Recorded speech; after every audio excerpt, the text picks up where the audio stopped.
connaissez certainement le Nutri-Score, mais connaissez-vous la classification Nova?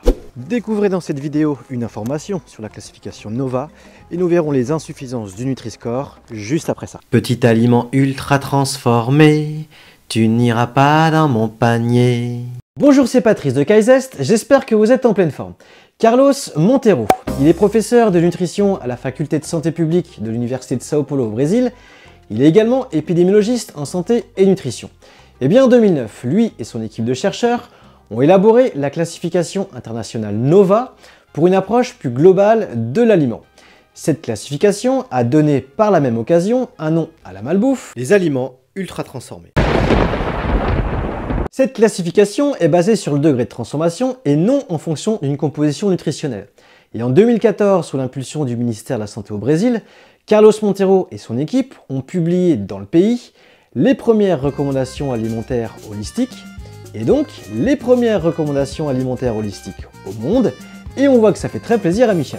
Dans un instant, je vais illustrer la classification Nova avec La malédiction du cordon bleu de Vrob aux éditions Thierry Soucard. Cette bande dessinée et les livres du docteur Anthony Fardet ont été les premiers bouquins qui m'ont permis de prendre conscience des effets néfastes des AUT et de l'importance d'une alimentation préventive sur ma santé, les animaux, la planète et donc forcément celle des autres, puisque nous sommes tous ici à vivre sur cette belle planète.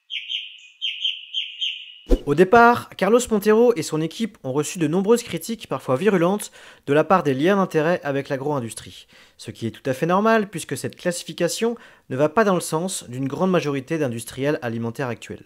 Mais en 2019, l'étude d'intervention du Dr Kevin Hall, qui au départ exprimait que la classification n'avait aucun sens, a fini par la valider en admettant qu'il n'y avait pas que les nutriments qui comptaient et que le degré de transformation d'un aliment, et donc la matrice, avait une importance capitale. Aujourd'hui, la classification Nova est une des plus citées et reconnues par des décideurs politiques. La FAO, qui est l'Organisation des Nations Unies pour l'alimentation et l'agriculture, la PHAO, qui est l'Organisation panaméricaine de santé, et d'autres. Des études scientifiques à travers le monde sont de plus en plus nombreuses à prendre en compte la classification Nova. Voyons plus précisément la classification Nova et ses 4 groupes alimentaires. On retrouve dans le groupe 1 les aliments bruts ou peu transformés comme illustré ici. Ces aliments sont obtenus directement à partir de plantes ou d'animaux pour être consommés tels quels ou pour les cuisiner. Ce sont des aliments naturels soumis à un ou des transformations basiques, essentiellement physiques, qui ne modifient pas les propriétés nutritionnelles. Quelques exemples de transformations basiques: le lavage, le râpage, la pasteurisation, le dépeçage et désossage, la stérilisation, la congélation, la réduction de matières grasses et l'écrémage, etc. On retrouve dans le groupe 2 les ingrédients culinaires. Ils sont conçus à partir du groupe 1 par des transformations physiques et chimiques ou provenant directement de la nature comme le sel. Ils servent à assaisonner et faire cuire les aliments bruts ou peu transformés. Ah, c'est marrant ça! Si je comprends bien, certains ingrédients culinaires du groupe 2, comme l'huile d'olive, sont fabriqués à partir d'un aliment du groupe 1 avec l'olive et ont pour but d'assaisonner les aliments du groupe 1. Exact! Ce sont les prémices d'une bonne préparation culinaire pour ensuite cuisiner comme un vrai cordon bleu maison. Les aliments du groupe 3 sont des produits relativement simples, fabriqués essentiellement avec un ou plusieurs aliments du groupe 1, auxquels a été ajouté sel, sucre ou autres substances culinaires du groupe 2. L'objectif de la transformation consiste simplement à augmenter la durée de conservation de l'aliment brut et d'améliorer leur qualité sensorielle. Les aliments du groupe 3 peuvent être utilisés en assaisonnement pour cuisiner, comme par exemple les fromages, le vin. Quelques exemples de transformation du groupe 3. Les cuissons autres qu'à l'eau bouillante, le séchage, la fermentation, le marinage, la mise en conserve en bouteille ou en bocal avec de l'huile, du sucre, du sirop ou du sel, etc. Le groupe 4 sont des formulations industrielles d'aliments et de boissons composées de substances et d'additifs cosmétiques. Ils contiennent souvent peu ou pas d'aliments du groupe 1, d'où leur appellation fake food, faux aliments ayant des calories vides, c'est-à-dire qu'ils contiennent peu ou pas d'éléments nutritifs et de micronutriments. C'est de la chimie comestible. Quand ces aliments sont consommés au quotidien dans un régime alimentaire, des fois sans le savoir, ou sans en avoir conscience, là, Houston, nous avons un problème. En résumé, les aliments du groupe 1 à 3 devraient constituer la base de notre régime alimentaire. Ceux du groupe 4 devraient être consommés avec une grande modération.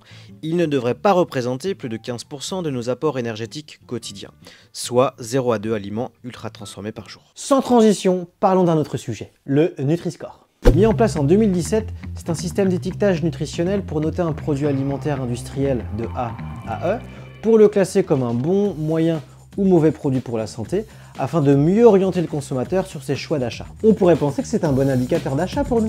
Bah non. Malheureusement, son approche réductionniste, qui réduit l'aliment comme une somme de nutriments, se base uniquement sur sa composition nutritionnelle, sans prendre en compte du degré de transformation, la présence d'additifs, l'ajout de sucre et gras, l'effet matrice de l'aliment. Ce dernier a un rôle important sur l'organisme, comme nous l'avions vu sur la vidéo précédente. Aussi, les notes sont attribuées à partir d'un algorithme connu et maîtrisé par le fabricant de produits alimentaires industriels, et donc facile à contourner pour améliorer la note du produit. Et tout cela engendre beaucoup d'incohérences. Attends, mais là il y a une couille dans le potage, parce qu'il m'arrive de faire mes choix alimentaires à partir du Nutri-Score. T'auras pas un exemple? Le Nutri-Score note B un paquet de céréales complètes pour le petit déjeuner, qui sont des bombes de sucre rapide, alors que des mueslis peu transformés ont également la note B.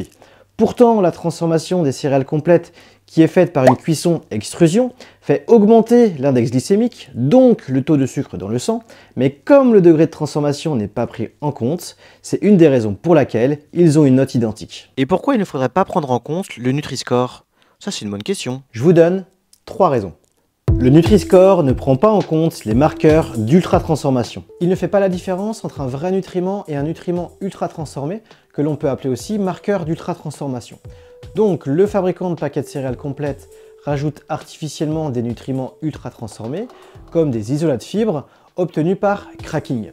Les isolats de fibres sont créés à partir de fibres naturelles craquées dans une matrice d'un aliment brut, riche en fibres, que l'algorithme Nutri-Score reconnaît en tant qu'aliment sain, puisque les fibres alimentaires sont considérées notamment comme des alliés pour réguler notre transit intestinal. Mais à condition qu'elles soient dans leur matrice d'origine.